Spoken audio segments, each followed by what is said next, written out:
कांग्रेस के पूर्व राष्ट्रीय अध्यक्ष राहुल गांधी के बयान कि भाजपा और आरएसएस संविधान को खत्म करने जा रही है, इस पर हरियाणा के गृह मंत्री अनिल विज ने तीखा प्रहार करते हुए कहा कि इंदिरा गांधी के पोते राहुल गांधी को संविधान के बारे में बोलते हुए कुछ शोभा नहीं देता। जिसने संविधान को रौंद कर देश में इमरजेंसी लगवाई, सारे मौलिक अधिकारों को खत्म कर उन पर कुठाराघात किया, सारे देश में लोगों को उठा उठाकर जेल में डाल दिया, उन्हें यातनाएं दी गई, 2.5 साल तक लोगों को जेल में रखा गया। अब उसी इंदिरा गांधी का पोता संविधान और प्रजातंत्र की बातें करे तो शोभा नहीं देता।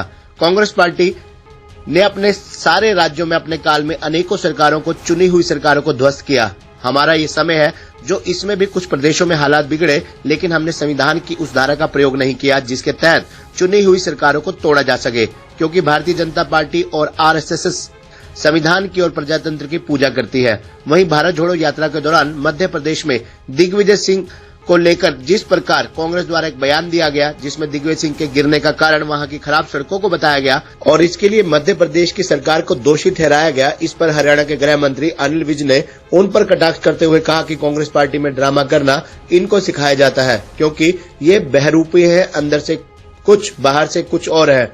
अब किसी सड़क का एक खड्डा आ गया और सारी सड़कों को खराब कहना ये वाजिब नहीं है। वहीं दिल्ली के मुख्यमंत्री और आप पार्टी के संयोजक अरविंद केजरीवाल द्वारा दिए गए बयान कि ईडी और सीबीआई को एक दिन के लिए मेरे हवाले कर दिया जाए तो मैं बीजेपी को दिखा दूंगा कि उनके कितने नेता भ्रष्ट हैं। इस पर अनिल विज ने जबरदस्त कटाक्ष करते हुए कहा कि अब ये तो एक नया नमूना पेश किया है केजरीवाल ने। ये जब आए थे पहली बार इन्होंने कहा था कि हम सरकार नहीं बनाएंगे, लेकिन इन्होंने सरकार बनाई। इन्होंने कहा था हम एक ईमानदार सरकार बनाएंगे, लेकिन भ्रष्टाचार में इनके कितने लोग लिप्त हैं। इन्होंने कहा था हम दूसरे नेताओं की सुख सुविधाएं नहीं लेंगे, लेकिन जेल के अंदर भी इनके मंत्री सुख सुविधा लेने से पीछे नहीं हटते। जेल में अपनी सरकार का रोप दिखाकर जेल अधीक्षक को और उनसे वार्ता कर रहे हैं। एक कैदी को क्या अधिकार है कि जेल अधीक्षक को अपने यहाँ बुलाकर उनसे उनको आदेश दे या उनसे बातचीत करे। ये केजरीवाल की विचारधारा है जो लोग रोज देख रहे हैं।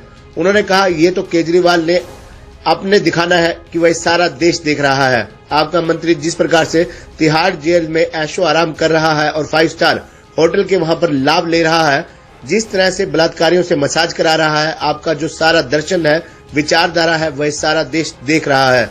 इसलिए आपको दिखाने की कुछ जरूरत नहीं है।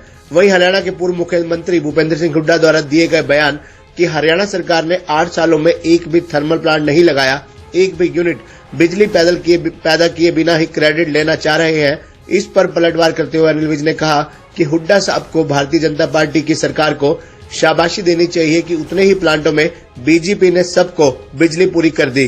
हुड्डा सरकार निकम्मी सरकार थी। उन्होंने कहा कि इन प्लांटों के कारण लोगों की इंडस्ट्री या तो बंद हो गई या लोग अंधेरे में रह रहे, लोगों को बिजली नहीं मिलती थी। उन्होंने कहा हुड्डा साहब का यह बयान ठीक नहीं है। हुड्डा साहब को तो बीजेपी सरकार की पीठ थपथपानी चाहिए थी कि बिना कोई नए प्लांट लगाए सभी की बिजली पूरी कर दी। वहीं विज ने कहा इसका मतलब आपके राज में चोरी होती थी, बेईमानी होती थी, इसलिए बिजली पूरी नहीं होती थी। इंदिरा गांधी के पोते राहुल गांधी के मुंह से ये बात शोभा नहीं देती, जिसने संविधान को रौंद कर देश में इमरजेंसी लगाई, सारे मौलिक अधिकारों को खत्म कर दिया, उन पर कुठाराघात किया, सारे देश में लोगों को उठा उठाकर जेलों में डाल दिया, यातनाएं दी गई, 2.5 साल तक लोगों को जेल में रखा हुआ। अब उसे इंदिरा गांधी का पोता संविधान और प्रजातंत्र की बात करे, वो शोभा नहीं देता।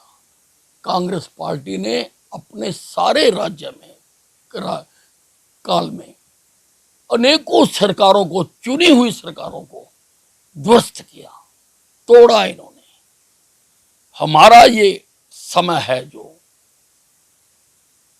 इसमें भी कुछ प्रदेशों में हालात बिगड़े, लेकिन हमने संविधान की उस धारा का प्रयोग नहीं किया जिसके तहत चुनी हुई सरकारों को तोड़ा जा सकता है, क्योंकि भारतीय जनता पार्टी और आरएसएस संविधान की, प्रजातंत्र की पूजा करते हैं। देखिए, कांग्रेस पार्टी में ड्रामा करना इनको सिखाया जाता है, क्योंकि ये बहरूपीय हैं, ये अंदर से कुछ बाहर से कुछ है।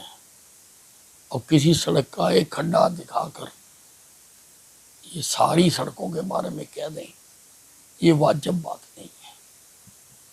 केजरीवाल जी, जो आपने दिखाना है वो सारा देश देख रहा है। आपका मंत्री जिस प्रकार से तिहाड़ जेल में ऐशो आराम कर रहा है, 5 स्टार होटल के वो वहां पर लाभ उठा रहा है, जिस प्रकार से बलात्कारियों से वो मसाज करा रहा है, तो आपका तो सारा दर्शन जो है, जो आपकी विचारधारा है, जो आपकी सोच है, वो सारा देश देख रहा है। आपको कुछ और दिखाने की जरूरत नहीं है। अब ये तो एक नया नमूना पेश किया केजरीवाल जी ने। ये जब आए थे, पहली बात तो इन्होंने कहा था हम सरकार नहीं बनाएंगे, सरकार बना दी। इन्होंने कहा था कि हम एक ईमानदार सरकार बनाएंगे, भ्रष्टाचार के केस में इनके कितने लोग अंदर हैं। इन्होंने कहा था कि हम दूसरे नेताओं की तरह से हम सुख सुविधाएं नहीं लेंगे, तो जेल के अंदर भी आप सुख सुविधाएं लेने से पीछे नहीं हट रहे हैं, और वहाँ पर अपनी सरकार का रौब दिखाकर जेल के अधीक्षक को बुलाकर आप वहाँ पर उनसे वार्ता कर रहे हैं। एक कैदी को क्या अधिकार है कि वो जेल सुपरिटेंडेंट को बुलाकर और वहाँ पर उसको आदेश दे जाओ, उससे बातचीत करे। तो ये केजरीवाल जी का जो फिलोसफा है, जो उनकी विचारधारा है, ये वो लोग सब रोजाना देख रहे हैं। भारतीय जनता पार्टी की सरकार को शाबाशी देनी चाहिए कि उतने ही प्लांटों में उन्होंने सबकी बिजली पूरी कर दी। और हुड्डा सरकार की जो है वो निखिद सरकार थी कि उन्हीं प्लांटों से लोगों की इंडस्ट्रियां बंद हो गई, लोग अंधेरे में रहे, लोगों को बिजली नहीं मिलती थी। तो ये जो बयान है हुड्डा साहब का, इससे तो भारतीय जनता पार्टी की सरकार को कि पीठ थपथपानी चाहिए कि बिना कोई नया प्लांट लगाए हर आदमी को बिजली दी जा रही है। इसका मतलब आपके राज्य में चोरी होती थी, ठगी होती थी, बेईमानी होती थी। नहीं, इसका जल्दी निपटारा हो जाएगा। बातचीत चल रही है और उसमें मुख्यमंत्री जी खुद इसका संज्ञान ले रहे हैं। तो मुझे तो लगता है कि यकीनी तौर पर ये मामला निपट जाएगा।